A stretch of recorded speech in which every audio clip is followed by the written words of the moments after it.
ভাই দুনিয়াতে পার্মানেন্ট বলে কিছুই নাই। সুখ বলেন, দুঃখ বলেন, প্রিয় মানুষ বলেন, কিছুই তো পার্মানেন্ট না ভাই। একটা সময় সুখ আসছিল, আবার একটা সময় দুঃখ আসবে। একটা সময় কাছের বন্ধু বলেন, প্রিয় মানুষ বলেন, তারা আসছিল। জীবনে তাগিদে হোক, বাহানা হোক, বা যে কোনো কিছুর জন্যই হোক, একটা সময় তারা আবার চলেও যাবে। দিন শেষে দেখবেন যে ভাই আপনি আপনার নিজের বলতে আপনি শুধু নিজেই রয়ে গেছেন, আর কিছুই নাই, আর কিছু থাকবেও না। কেউ দুঃখ দিছে, কেউ কষ্ট দিছে, কেউ ছাইরা চলে গেছে, এইসব ভাইবা নিজের মনকে কখনো ছোট করবেন না। যে থাকার সে থাকবেই, আর যার চলে যাওয়ার সে চলেই যাবে। আমরা চাইলেও তারা আটকাতে পারবো না। ভাববেন যে যেখানে নিজের জীবন কখন চলে যাবে এটাই তো আমরা নিজেরা জানি না, এটারই তো কোনো নিশ্চয়তা নাই। সেখানে সুখ দুঃখ, প্রিয় মানুষ, বন্ধু বান্ধব, এদের চলে যাওয়া আহামরি কিছু না ভাই। যেখানে জীবনটাই একটা সময় দেহটারে রেখা চলে যাবে, সেখানে এসবের জন্য কষ্ট পেয়ে নিজেকে তিলে তিলে শেষ করা কোনো মানেই হয় না ভাই। যে সৃষ্টিকর্তা পাঠিয়েছে তাকে খুশি করতে হবে, এমন কোনো কাজ করা যাবে না যাতে সৃষ্টিকর্তাও খুশি হয়। 2 দিনের জীবন ভাই, হাসি খুশি ভাবেই কাটাতে হবে। কারোর জন্য মন খারাপ করে, কারোর উপরে রাগ জেদ কষ্ট রেখে কি লাভ হবে? কিছুই হবে না ভাই। যারা আমাদের ছাইরা চলে যেতে পারছে তাদের আমাদের এই কষ্টে দুঃখে কিছুই যায় আসবে না ভাই।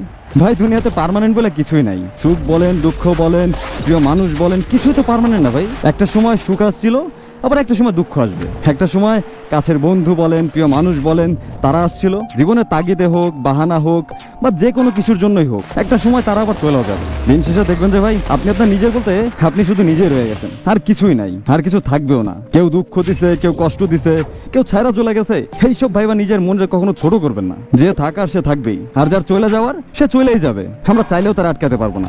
ভাববেন যে যেখানে নিজের জীবন কখন চলে যাবে এটাই তো আমরা নিজেরা জানি না, এটারই তো কোনো নিশ্চয়তা নাই। সেখানে সুখ দুঃখ, প্রিয় মানুষ, বন্ধু বান্ধব, এদের চলে যাওয়া আহামরি কিছু না ভাই। যেখানে জীবনটাই একটা সময় দেহটারে রেখা চলে যাবে, সেখানে এসবের জন্য কষ্ট পেয়ে নিজেকে তিলে তিলে শেষ করা কোনো মানেই হয় না ভাই। যে সৃষ্টিকর্তা পাঠিয়েছে তাকে খুশি করতে হবে, এমন কোনো কাজ করা যাবে না যাতে সৃষ্টিকর্তাও খুশি হয়। 2 দিনের জীবন ভাই, হাসি খুশি ভাবেই কাটাতে হবে। কারোর জন্য মন খারাপ করে, কারোর উপরে রাগ জেদ কষ্ট রেখে কি লাভ হবে? কিছুই হবে না ভাই। যারা আমাদের ছাইরা চলে যেতে পারছে তাদের আমাদের এই কষ্টে দুঃখে কিছুই যায় আসবে না ভাই। ভাই দুনিয়াতে পার্মানেন্ট বলে কিছুই নাই। সুখ বলেন, দুঃখ বলেন, প্রিয় মানুষ বলেন, কিছুই তো পার্মানেন্ট না ভাই। একটা সময় সুখ আসছিল, আবার একটা সময় দুঃখ আসবে। একটা সময় কাছের বন্ধু বলেন, প্রিয় মানুষ বলেন, তারা আসছিল। জীবনে তাগিদে হোক, বাহানা হোক, বা যে কোনো কিছুর জন্যই হোক, একটা সময় তারা আবার চলেও যাবে। দিন শেষে দেখবেন যে ভাই আপনি আপনার নিজের বলতে আপনি শুধু নিজেই রয়ে গেছেন, আর কিছুই নাই, আর কিছু থাকবেও না। কেউ দুঃখ দিছে, কেউ কষ্ট দিছে, কেউ ছাইরা চলে গেছে, এইসব ভাইবা নিজের মনকে কখনো ছোট করবেন না। যে থাকার সে থাকবেই, আর যার চলে যাওয়ার সে চলেই যাবে। আমরা চাইলেও তারা আটকাতে পারবো না। ভাববেন যে যেখানে নিজের জীবন কখন চলে যাবে এটাই তো আমরা নিজেরা জানি না, এটারই তো কোনো নিশ্চয়তা নাই। সেখানে সুখ দুঃখ, প্রিয় মানুষ, বন্ধু বান্ধব, এদের চলে যাওয়া আহামরি কিছু না ভাই। যেখানে জীবনটাই একটা সময় দেহটারে রেখা চলে যাবে, সেখানে এসবের জন্য কষ্ট পেয়ে নিজেকে তিলে তিলে শেষ করা কোনো মানেই হয় না ভাই। যে সৃষ্টিকর্তা পাঠিয়েছে তাকে খুশি করতে হবে, এমন কোনো কাজ করা